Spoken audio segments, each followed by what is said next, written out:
Welcome to Deck Analysis and Testing. Today we're looking at a new deck, Amazement. Amazement is a trap deck that has a fun gimmick. The trap's equipped to a monster on activation and has different effects depending on if it's equipped to your own monster or your opponent's monster. Well, notably, the traps are generic. Even though the first effect isn't, you can still equip it to your opponent's monster and use your second effects, so expect to see Horror House in every single free-to-play video I'll ever make. Let's have a look at the monsters. Our main boss monster is Arlecchino. This is a level 7 monster that can be special summoned when any player activates a trap, including your opponent. And once per turn, you can banish any number of attraction traps from your graveyard and destroy the same amount of cards your opponent controls. And also, if your opponent normal or special summons a monster, once per turn you can target one of those monsters and equip one attraction trap from your deck to that target. This is both a way to get rid of your opponent's monsters, your main disruption, and also your main monster that actually has a high attack to deal damage.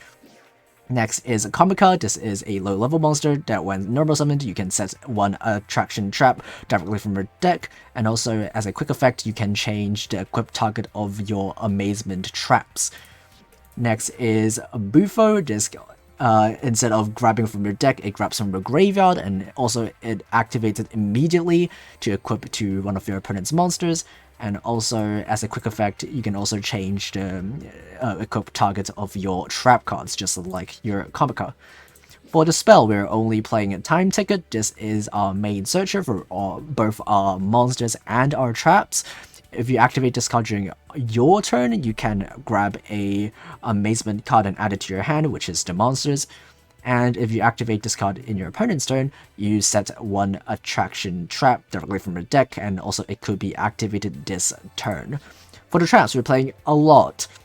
First is Mirror Force, because it's good, I guess, and also because we're playing so many traps, it's also not very likely that our opponent will destroy our Mirror Force with something like an MST, because if we have free set cards, they only have a third of the chance to actually hit Mirror Force, so it does catch people off guard, even though it doesn't really work that well against some decks like Duel, but against other decks it really does a lot of work.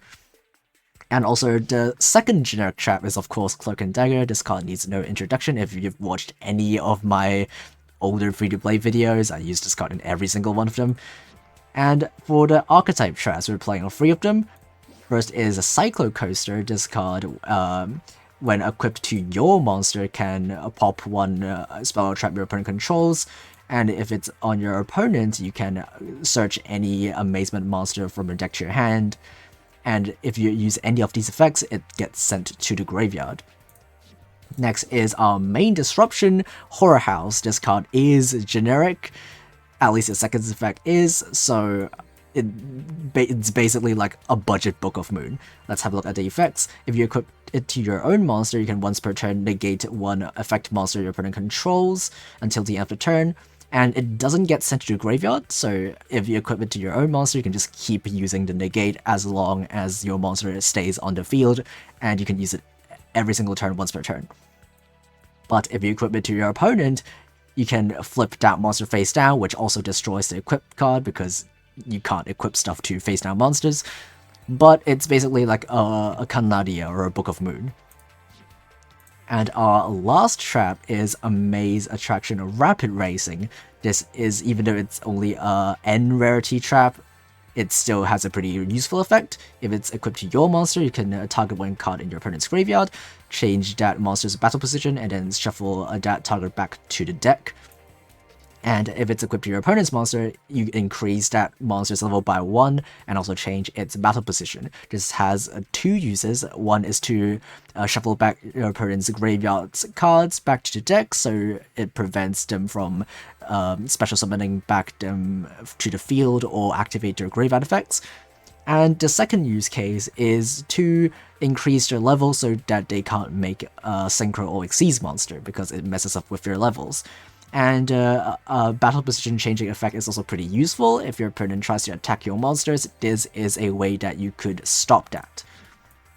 For the extra deck, it's just a bunch of links that you probably won't ever make, but there it is. It's just a selection of free-to-play, really cheap link monsters that you could technically make. For the skill, we're playing Endless Trap Hell because this deck doesn't really need a specific skill. You can play whatever you want, but I'm trying out Endless Trap Hell because of the amount of traps that we're playing. So this skill grabs you back a trap from your graveyard and then returns a card from your hand back to the deck. But honestly, I haven't really used the skill like at all while am testing this deck out. So you would probably use something else like Life Point Boost Alpha or Destiny Draw would probably even be better. But yeah, that's basically it. So here is the expensive version of the deck. We are of course playing 3 copies of both Arlecchino and the Comica because these two are really good. And we're still playing 1 copy of Bufo. Some people don't like playing a copy of this card because it honestly doesn't really do anything if you go first. But I think it's a really good extension. If you have a bunch of your traps already in the graveyard, you could use your Bufo and grab them back from your graveyard. And because we have a way to get them out from the graveyard, we can also afford to play a lot fewer Amazement traps. So we're only playing 4 copies in this expensive version. You probably want to play more if you want to do better in grind games, because you will run out of traps for you to set from your deck pretty quickly if you play a very small amount.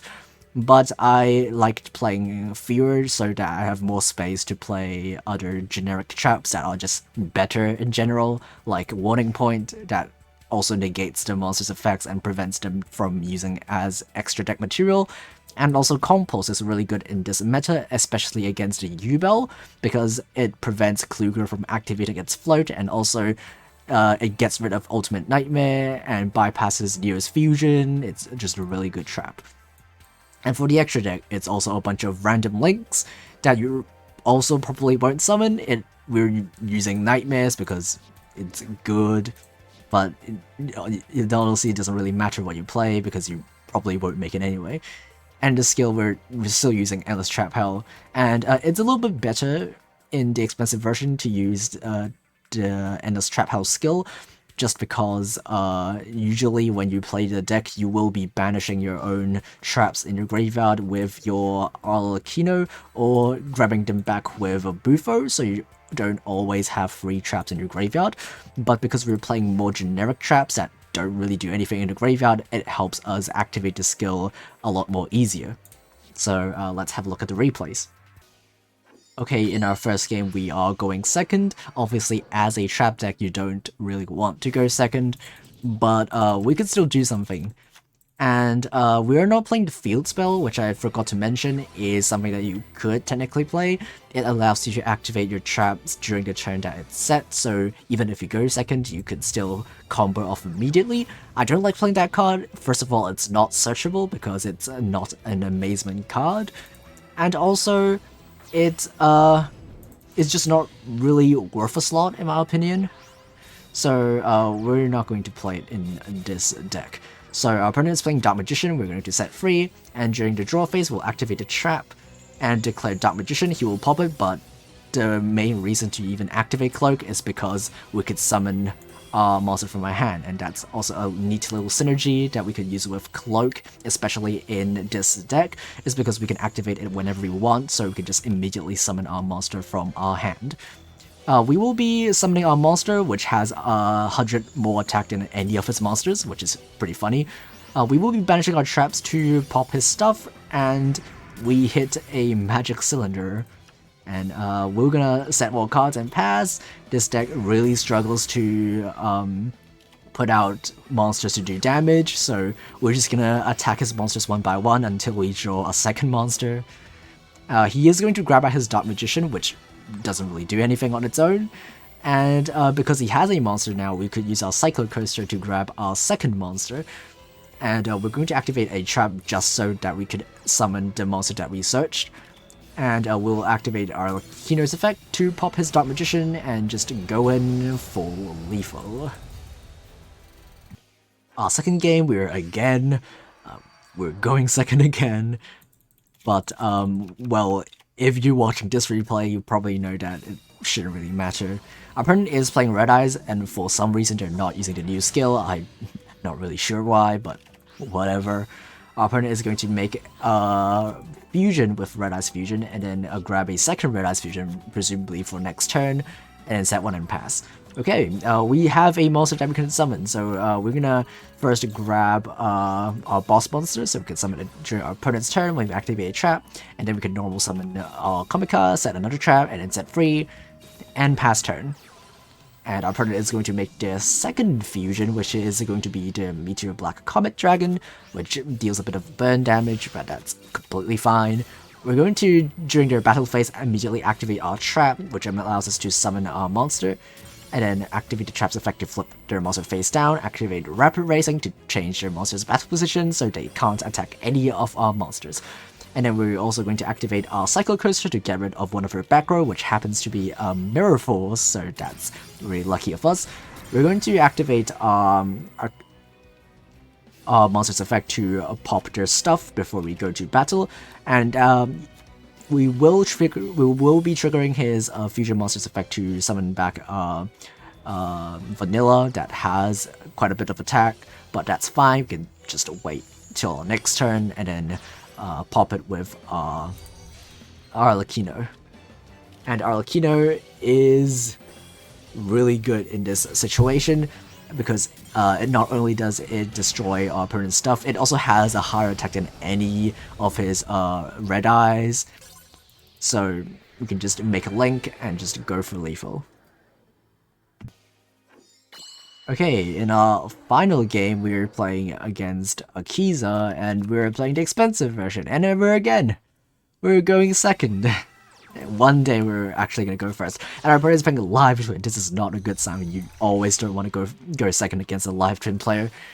And he's going to do live twin stuff, just make Leela, make Kiss a Kill, summon back to Kiss a Kill, draw a card, and then activate your skill, gain life points, and make a second Kiss a Kill. It's just a usual thing, and wait a minute, is that just a single set card? Maybe we could do it. Okay, we're gonna first set a trap, and then set 2 more from my hand, and we might be able to do it. Our opponent only has a single set card, which is a lot more beatable. Our opponent will be making Phoenix.